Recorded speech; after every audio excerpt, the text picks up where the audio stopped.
پر اس رستے کو استعمال کرنے سے شبہ پیدا ہو سکتا ہے، اسی لیے میں نے یہ چکر کا رستہ پکڑا۔ جیسی تیری مرضی۔ احسان شاہ نے ہلکا قہقہا لگایا۔ اب تجھے کس کی پرواہ کرنی ہے؟ میں نے تیرا راستہ بالکل صاف کر دیا ہے۔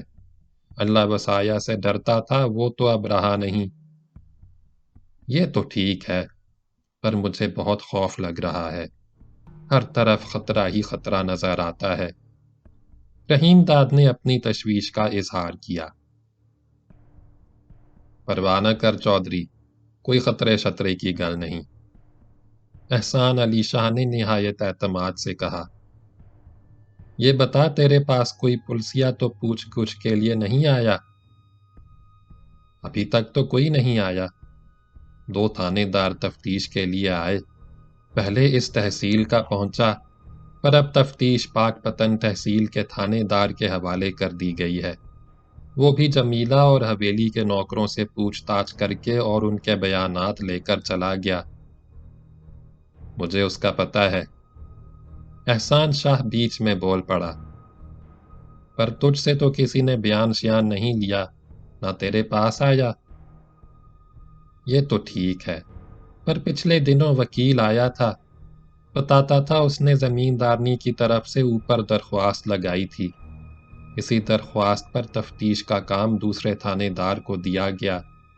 وکیل اس تھانے دار سے ملا تھا، کہتا تھا اس نے سراغ نکال لیا ہے، جلد ہی گرفتاریاں بھی ہونے والی ہیں۔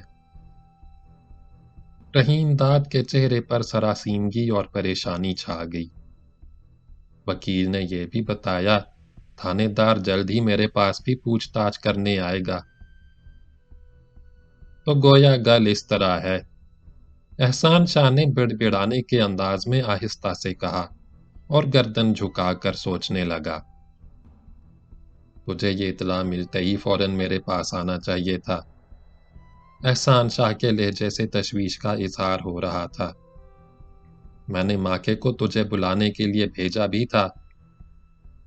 میں تجھی وکیل سے بات کرنے کے بعد دوسرے ہی روز آنا چاہتا تھا، پر کئی روز تک ایسی زبردست برکھا ہوئی کہ رکی ہی نہیں۔ رستے بھی خراب ہیں، میں ایسے میں کیسے آتا؟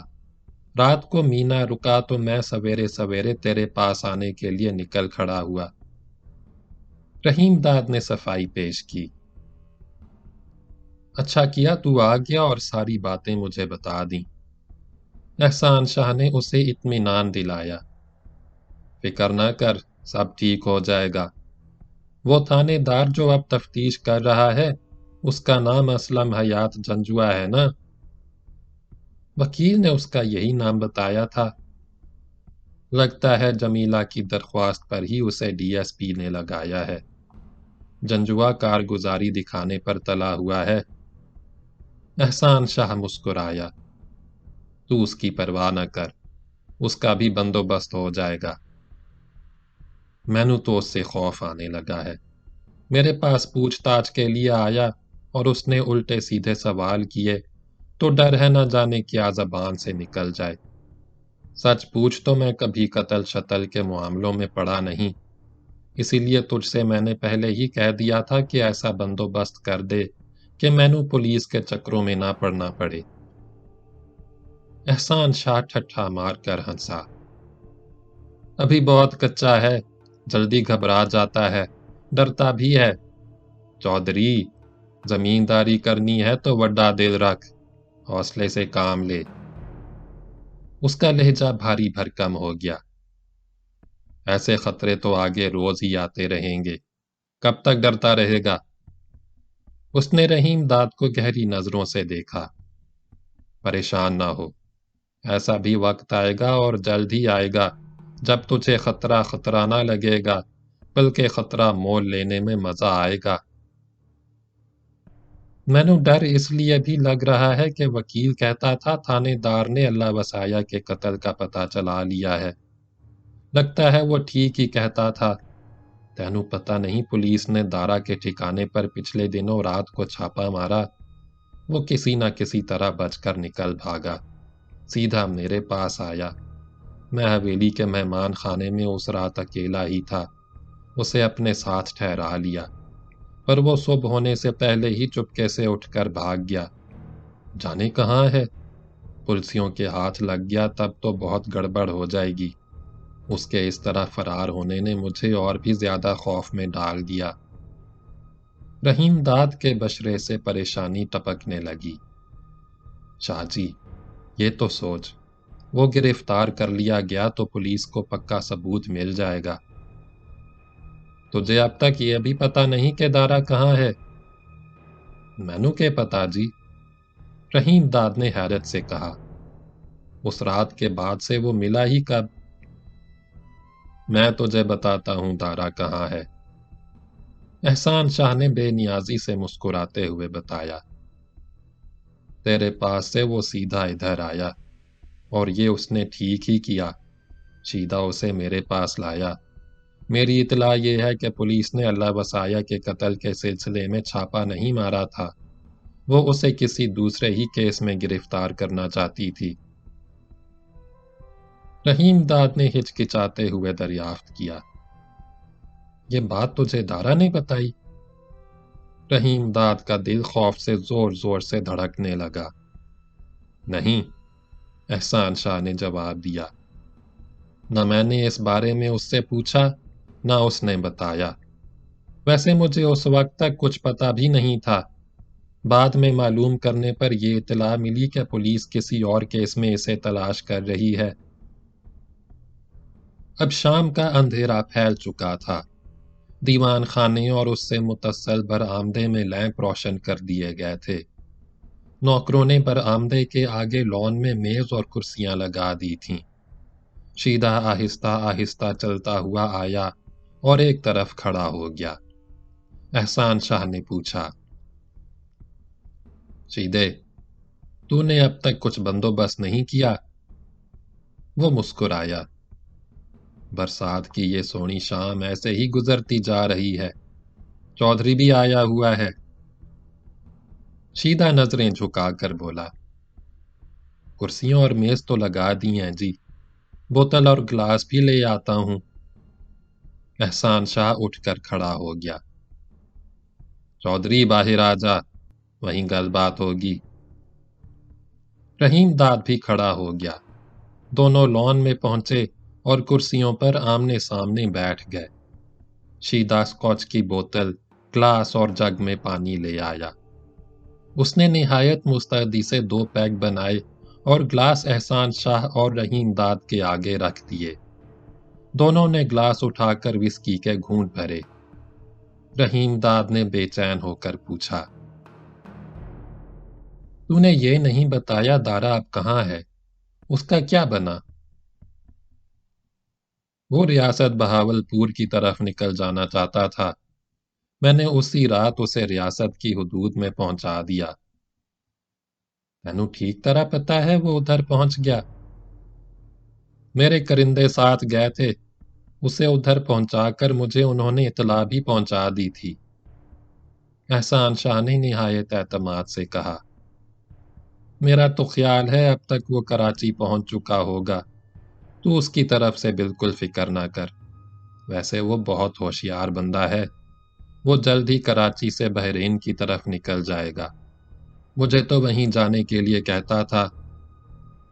رحیم داد وسکی کی ہلکی ہلکی چسکی لگاتا رہا، کچھ دیر خاموش بیٹھا رہا، پھر اس نے ہچکچاتے ہوئے دریافت کیا، شاہ جی، تجھ سے ایک گل پوچھنی تھی۔ ضرور پوچھ، احسان ہنس کر بولا۔ اللہ وسایہ کے قتل کے موقع پر تو بھی موجود تھا؟ ہاں، احسان شاہ نے اعتراف کیا۔ ویسے میں عام طور پر ایسے موقعوں پر موجود نہیں رہتا، ایسے کام کے لیے میرے بندے بہت ہوشیار ہیں، پر اللہ وسایہ ادھر کا بڑا زمیندار تھا، ہوشیاری سے سوچ سمجھ کر کام کرنا تھا، آگے کا بھی تو دھیان رکھنا پڑتا ہے، اس لیے میں خود پہنچ گیا۔ تجھے پتا ہے بیلا میری حویلی سے بہت زیادہ دور نہیں، نزدیک کا معاملہ تھا، سوچا اپنے سامنے ہی یہ کام کرا دوں۔